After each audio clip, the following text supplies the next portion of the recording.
স্রষ্টা কি এমন কিছু বানাতে পারবে যেটা স্রষ্টা নিজে তুলতে পারবে না? হ্যালো মিস্টার হিরান্দাজ, কেমন আছেন আপনি? হ্যালো আমিনুল ভাই, হ্যাঁ ভালো আছি, আপনার জন্য অপেক্ষা করছি। আসেন বসেন। তো বলেন, কেন ডাকলেন? আসলে আমি একটি প্রশ্ন নিয়ে এসেছি। প্রশ্নটি আমাকে করেছিল একজন নাস্তিক। আমি আসলে কারো কাছে এটার কোনো সন্তোষজনক উত্তর পাইনি। ও আচ্ছা, ঠিক আছে, প্রশ্নটা শুনি। প্রশ্নটি হলো, স্রষ্টা কি এমন কিছু বানাতে পারবে যেটা স্রষ্টা নিজে তুলতে পারবে না? দেখো, এই প্রশ্নের উত্তর যদি হা বলো, তাহলে তুমি ধরে নিচ্ছ যে স্রষ্টা জিনিসটি বানাতে পারলেও তুলতে পারবে না। কিন্তু আমরা জানি স্রষ্টা সর্বশক্তিমান। যদি স্রষ্টা জিনিসটা তুলতে না পারে, তিনি কি আর সর্বশক্তিমান থাকেন? থাকেন না। যদি এই প্রশ্নের উত্তর তুমি না বলো, তাহলে তুমি স্বীকার করছো যে সেরকম কোনো জিনিস স্রষ্টা বানাতে পারবে না যেটা তিনি তুলতে পারবেন। এখানেও স্রষ্টা সর্বশক্তিমান গুণটি প্রশ্নবিদ্ধ। এই অবস্থায় তোমার উত্তর কি হবে? দেখুন হিরান্দাজ ভাই, আমরা কথা বলবো লজিক দিয়ে, বুঝতে পেরেছেন? যে মুহূর্তে আমরা যুক্তির শর্ত ভাঙবো, ঠিক সেই মুহূর্তে যুক্তি আর যুক্তি থাকবে না, সেটা তখন হবে কুযুক্তি। ইংরেজিতে বলে লজিক্যাল ফ্যালাসি। সেটা তখন আত্মবিরোধের জন্ম দেবে, বুঝেছেন? হ্যাঁ ঠিক আছে, আপনি প্রশ্ন করেছেন স্রষ্টা নিয়ে, তার মানে প্রাথমিকভাবে আপনি ধরে নিলেন যে একজন স্রষ্টা আছেন, রাইট? হ্যাঁ ঠিক আছে। এখন স্রষ্টার একটি অন্যতম গুণ হলো তিনি অসীম, ঠিক না? হ্যাঁ ঠিক। এখন আপনি বলছেন স্রষ্টা এমন কিছু বানাতে পারবে কিনা যেটা স্রষ্টা তুলতে পারবে না। দেখুন, আপনি নিজেই বলেছেন এমন কিছু, আই মিন সামথিং, রাইট? হ্যাঁ, আপনি এমন কিছু মানে সামথিং এই শব্দটা ব্যবহার করে আসলে জিনিসটার একটা আকৃতি, শেপ, আকার বুঝিয়েছেন, তাই না? যখনই সামথিং ব্যবহার করেছেন তখন মনে মনে সেটার একটা শেপ আমরা চিন্তা করি, তাই তো? হ্যাঁ করি। আমরা তো এমন কিছুকে শেপ বা আকার দিতে পারি যেটা আসলে সসীম, ঠিক? হ্যাঁ ঠিক আছে। তাহলে এবার আপনার প্রশ্নে ফিরে যান। আপনি ধরে নিলেন যে স্রষ্টা আছে, স্রষ্টা থাকলে তিনি অবশ্যই অসীম। এরপর আপনি তাকে এমন কিছু বানাতে বলেছেন যেটা সসীম, যেটা নির্দিষ্ট একটা মাত্রা আছে, আকার আছে, আয়তন আছে, ঠিক না? হ্যাঁ।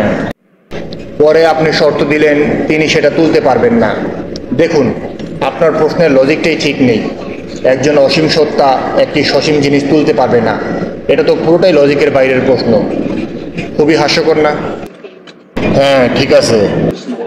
এই প্রশ্নটি করে মূলত আপনি স্রষ্টার সর্বশক্তিমান গুণটিকে প্রশ্নবিদ্ধ করে প্রমাণ করতে চাইছেন যে আসলে স্রষ্টা নেই।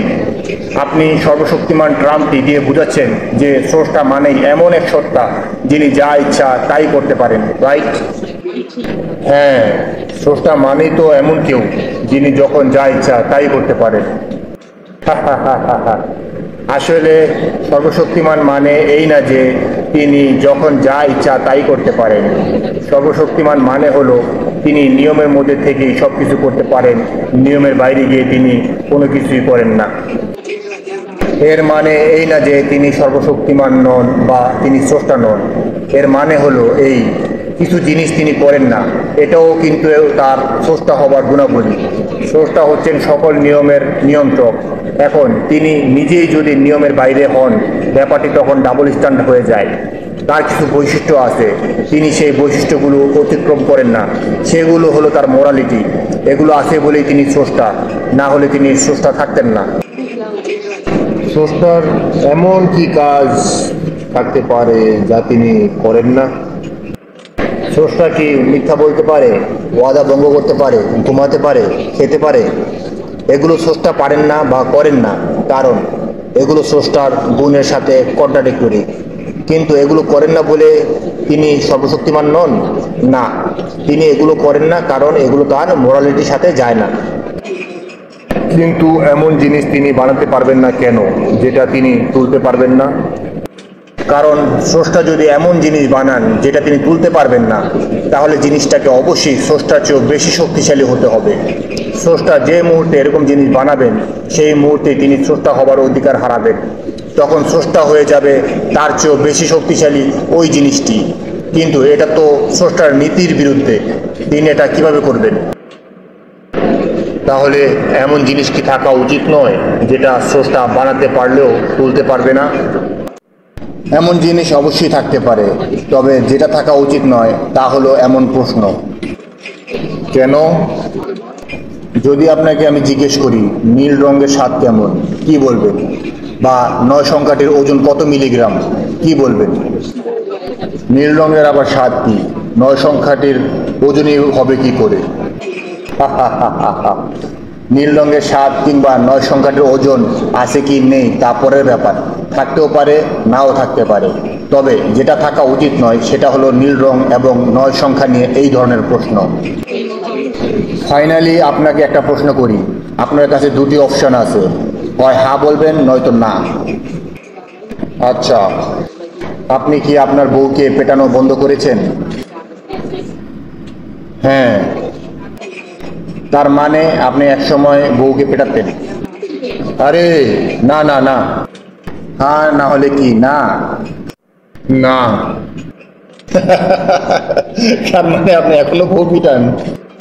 আপনি ফাউল প্রশ্ন করছেন, আমি কোনোদিন বউ পিটাইনি, এটা আমার নীতির বিরুদ্ধে। আপনিও স্রষ্টাকে নিয়ে একটি ফাউল প্রশ্ন করেছেন, এটা স্রষ্টার নীতির বিরুদ্ধ।